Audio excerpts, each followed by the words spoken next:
Olá, alunos! Na atividade de hoje, nós vamos relembrar um pouquinho sobre frações e vamos entender um pouco mais sobre frações equivalentes, tudo bem? Relembrando aqui a nossa fração, a fração representa partes de um inteiro e ela é formada por numerador, que é a parte de cima, e o denominador, que é a nossa parte de baixo. Aqui eu tenho a nossa representação gráfica dessa fração, né? A nossa ilustração. É o nosso inteiro dividido em duas partes, né? O nosso denominador é o nosso todo, a quantidade total de vezes que a nossa figura foi dividida, e o numerador é a minha parte selecionada, ou seja, a minha parte, nesse caso, pintada.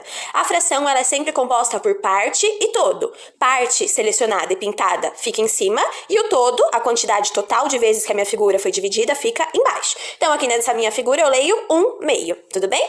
Quando nós estamos falando de frações equivalentes, nós estamos falando de frações que representam a mesma porção de uma unidade. Ou seja, aqui eu trouxe alguns exemplos para vocês. Eu tenho 3 figuras que têm exatamente o mesmo tamanho. Lembrando que, quando eu estou falando de frações, a minha divisão tem que ser sempre feita de maneira igual. Aqui eu dividi de tamanhos iguais todas as minhas figuras. Por mais que elas estejam divididas em quantidades diferentes, todos os tamanhos são iguais. Eu não posso dividir uma fração de uma maneira diferente. Eu não posso dividir, por exemplo, minha fração, nessa representação gráfica, porque aqui eu tenho uma parte maior do que as outras. Então, isso não é uma representação gráfica correta de uma fração. Quando eu estou falando de uma fração, ela é dividida exatamente do mesmo tamanho. Seja ela representada graficamente através de um círculo, através de um retângulo, através de um quadrado, tudo bem? Ela é sempre dividida de maneira igual. É sempre preciso ter muita atenção nisso, porque vão haver muitas pegadinhas dessa maneira.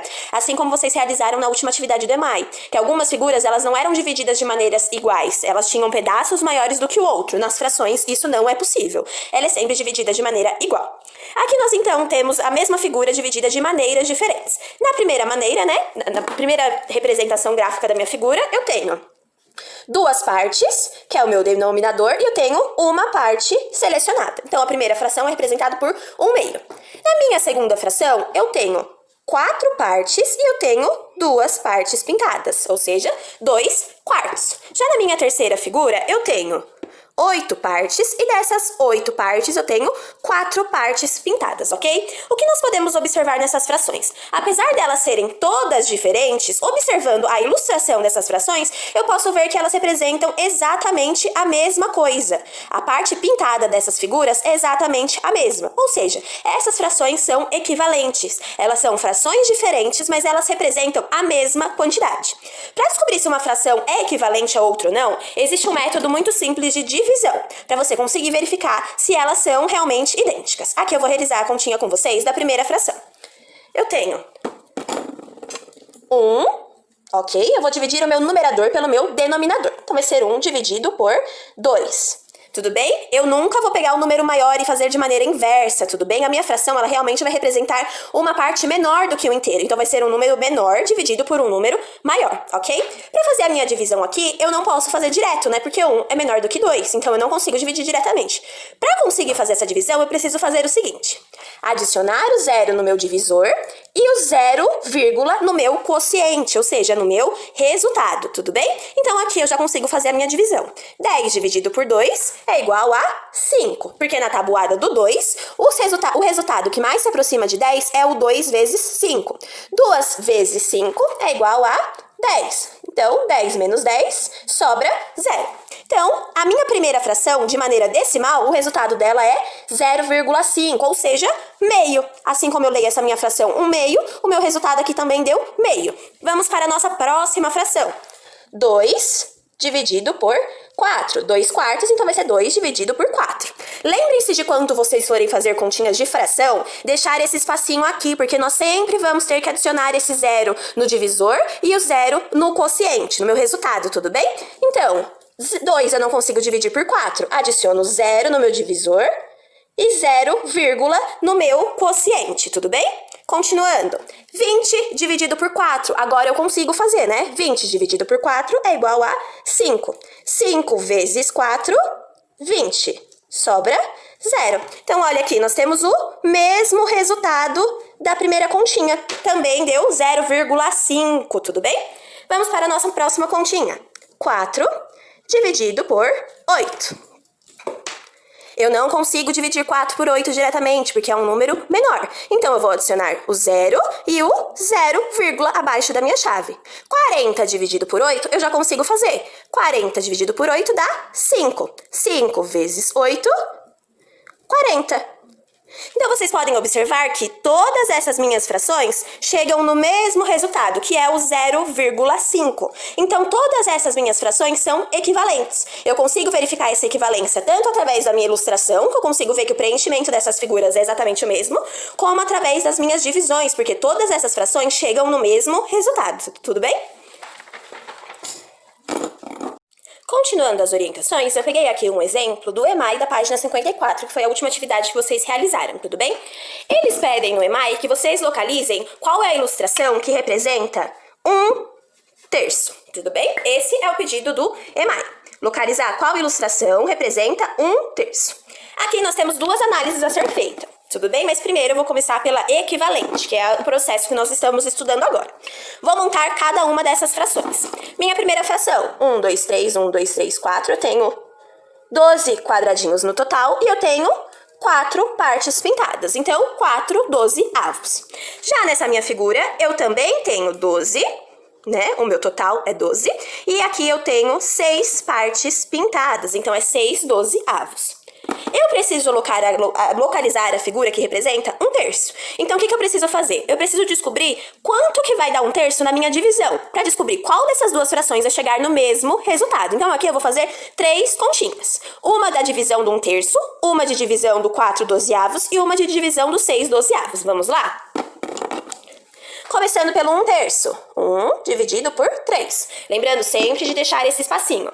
Pessoal, só fazendo uma correção. No vídeo, na parte anterior desse vídeo, da parte de trás dessa folha, eu tava chamando isso daqui de divisor. Desculpa, é dividendo, tudo bem? Então, eu sempre adiciono o 0 no meu dividendo e um 0, no meu quociente, no meu resultado. Agora, eu consigo dividir. 10 dividido por 3 vai dar 3. 3 vezes 3 vai dar 9. 10 vezes 9 sobra 1, ok?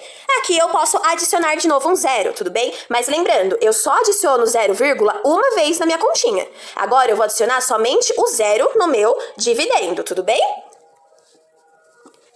10 dividido por 3, nós temos mais uma vez, né? O mesmo número aqui. 10 dividido por 3, 3. 3 vezes 3, 9. Vai sobrar 1 novamente. Pessoal, vocês perceberam que aqui a minha conta ela sempre está dando o mesmo processo? Isso significa que eu vou continuar dividindo esse número, vou continuar adicionando 0, vai continuar dando 10, eu vou continuar dividindo por 3, vai dar 9. Então, isso daqui eu chamo de dízima periódica. É uma continha que ela não tem fim. Se eu continuar fazendo ela, ela vai continuar 0,3333333 e ela é infinita, tudo bem? Então, aqui nós vamos parar essa continha com dois dígitos depois da minha vírgula, tudo bem?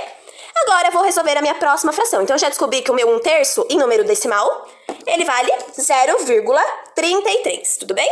Agora vamos para as próximas continhas para descobrir qual dessas duas frações vai dar esse mesmo resultado. Ou seja, qual dessas duas frações vai ser equivalente a essa fração aqui. Vamos lá?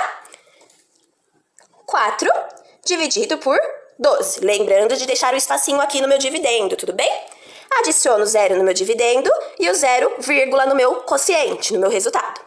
40 dividido por 12 vai dar 3. 3 vezes 12 vai dar 36. 36 para 40, nós temos uma diferença de 4. Continuando a minha conta, eu posso adicionar mais um 0 aqui nesse meu resto. Lembrando, não adiciono 0, novamente. É só uma vez que eu adiciono 0, debaixo do meu quociente. Aliás, no meu quociente. Então, aqui eu adiciono outro 0. 40 dividido por 12, mais uma vez, vai ser 3. 3 vezes 12, 36. Vai restar 4. Ou seja, aqui nós também estamos tendo uma repetição. E aqui nós também temos uma dízima periódica, ou seja, uma conta que não tem fim. Aqui, né, nós já localizamos que elas chegaram no mesmo resultado. Então, eu já posso definir que essa minha figura representa 1/3, tudo bem? Ela já... Deixa eu fazer um ok, né? Que eu acho que foi melhor. Ela já representa o meu 1/3. Vamos para a próxima fração. 6 dividido por 12. Não consigo dividir 6 por 12, porque é um número menor. Então, eu vou adicionar o meu 0 e o meu 0, 60 dividido por 12 vai dar 5. 5 vezes 12 vai dar 60. Resta 0. Então, nós podemos ver que aqui nós tivemos um outro resultado. Foi 0,5, né? Foi meio. Então, aqui, essa figura, ela não representa 1/3 que eu estou procurando. A que representa 1/3 é somente essa, tudo bem? Essa não representa e essa representa o meu 1/3. A outra maneira que eu falei que vocês podem analisar também é, em vez de observar essa figura como quadradinhos, observar como linhas. Se você observar como linhas, aqui eu tenho 3 linhas e de 3... Deixa eu anotar aqui. 3 linhas. E das 3 linhas que eu tenho uma linha pintada. Então, eu também chego na fração de 1/3. Na atividade do formulário de vocês deverão fazer o seguinte. Primeira coisa, separar o caderno de matemática, pois vocês irão registrar as continhas. A atividade não será contada somente o formulário, será contado o formulário e a foto das continhas realizadas no caderno, tudo bem? Enviada pelo particular da professora. A atividade do formulário ela vai ser dessa seguinte maneira. Eu vou apresentar para vocês uma fração e vocês precisam colocar qual das 3 frações que é a fração equivalente a essa fração. Lembrando, para descobrir a fração equivalente, eu preciso fazer uma divisão. Então, eu vou começar descobrindo qual é o resultado da minha divisão da minha fração exemplo. Então, 1/4. 1 dividido por 4. 1 dividido por 4 não é possível. Adiciono 0 e o 0, vírgula. 10 dividido por 4 vai dar 2. 2 vezes 4, 8. De 8 para 10 faltam 2. Aqui eu posso adicionar um outro 0. Lembrando que eu não vou adicionar novamente no quociente. Então, 0. 20 dividido por 4 vai dar 5. 5 vezes 4, 20. Então, sobrou 0. Então, a minha fração de 1/4, ela vale por 0,25. Tudo bem? Aí, vocês precisam realizar a continha dessas frações para descobrir qual fração vai dar o mesmo resultado. Então, vamos lá. 3 quartos. 3 dividido por 4. Adiciono 0, 0, no meu quociente. 30 dividido por 4 vai dar 7. 7 vezes 4, 28. De 28 para 30, sobram 2, ok? Adiciono mais uma vez o meu 0. 20 dividido por 4, 5. 5 vezes 4, 20, resta 0, 0. Então, essa daqui deu 0,75. A gente já viu que não é o mesmo resultado que a gente está procurando. Então, a gente já pode descartar essa fração, porque ela não é equivalente a 1/4. Próxima fração. 3 dividido por 12. Não consigo dividir 3 por 12, vou adicionar o 0 e o 0, vírgula, no meu quociente, abaixo da minha chave. 30 dividido por 12 vai dar 2. 2 vezes 12, 24. Vai sobrar 6. Adiciono mais uma vez o meu 0, tudo bem? Porque quando eu tiver resto, eu adiciono para sempre deixar pelo menos com 2 casinhas no meu resultado depois da vírgula. 60 dividido por 12 vai dar 5. 5 vezes 12... 60, restou 0. Então, aqui nós já encontramos o resultado. Como aqui a nossa alternativa correta é a B, vocês não vão precisar fazer a conta da C, porque aqui eu já descobri qual é a minha fração equivalente, só uma delas está correta. Então, essa daqui eu já posso determinar que não está correta, tudo bem? Na hora de registrar no caderno, se acontecer essa situação, vocês não precisam fazer o cálculo da C, ok? Caso seja a alternativa B ou caso seja a alternativa A, ok? Vocês só precisam fazer até encontrar o resultado correto. Qualquer dúvida é só me enviar.